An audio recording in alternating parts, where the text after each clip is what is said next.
5 things to do right now if you're planning on buying a home in 2023. What's up guys, this is Sidrid Vesele. I'm a loan officer and sales manager here to give you more value on the home buying process and educate you on more. Thank you so much for following along. Don't forget to hit the like button and subscribe button as well, as this is my way of building my content. So here we go. So first tip, if you have already put some money aside, my best advice to you would be to set some of that money in a savings account. A lot of savings accounts right now are paying anywhere from 3 to 4%. Maybe not your big bank savings. However, a lot of online savings, not promoting or sponsoring anyone here, but PayPal I've seen 3%, and there's a lot of them even on the 4%, but most likely it won't be your big bank savings account. It will be just a regular, online, no brick and mortar type of solution that will offer you a higher savings account rate. So you definitely want to do that. That will help you save a little more money. I mean, depending what your goal is, that 3% can help you make a little more money. You could also put into the stock market, but that's more risky. You never want to risk your down payment funds, especially in a market like right now that it's very, very volatile.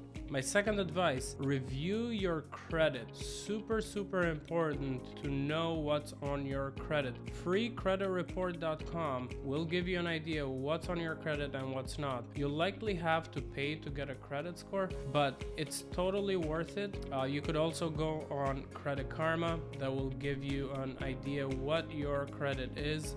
Ideally for a mortgage, for a first-time home buyer, you want to have a 700 or above. For perfect interest rate, to get the best rate out there, usually lenders require a 740 or higher. So keep that in mind. Review your credit, give yourself time, give yourself 90 days to fix any things that are reporting on there. Third thing, setting a budget or also getting pre-approved for a mortgage. You don't have to get pre-approved. There are a lot of videos out there that will show you how to calculate your debt to income ratio, and some of my next videos will do just that. I'm gonna give you guys more information, but set a budget, right? Look at what that mortgage payment will look like for a $500,000 house or a $300,000 condo. What does that mean for you? So you're not going into this process and getting shocked when you do get a mortgage and you're like, well, maybe this is too much, because what you actually qualify for may be higher that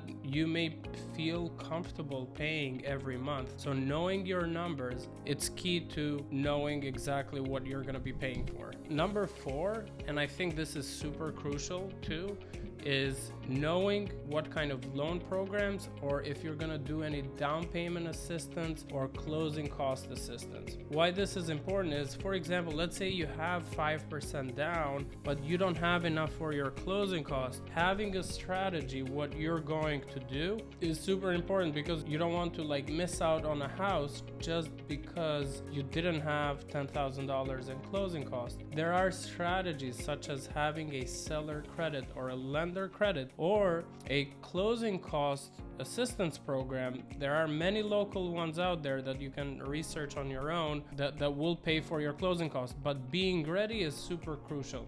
So and fifth one, and I would say this is probably one of the most important ones, is know your market. Know the trends in your market. If the market is currently in a buyer's market where now homes are staying on the market more and kind of buyers have more say, this will give you a lot of leverage, right? So for example, right now it's the colder months, there's not as much activity in real estate. Chances are by spring market we're going to see a lot more activity, which means competition will be a little bigger, right, between people bidding on houses. So think about the market as a whole. Talk to a lender, talk to a realtor, make sure that you know what's happening in your local market, whether it's a condo, single family, or a specific neighborhood that you like in your city or town, you have to know what's happening. If more properties are coming in the market, look at what's happening, right? So you can have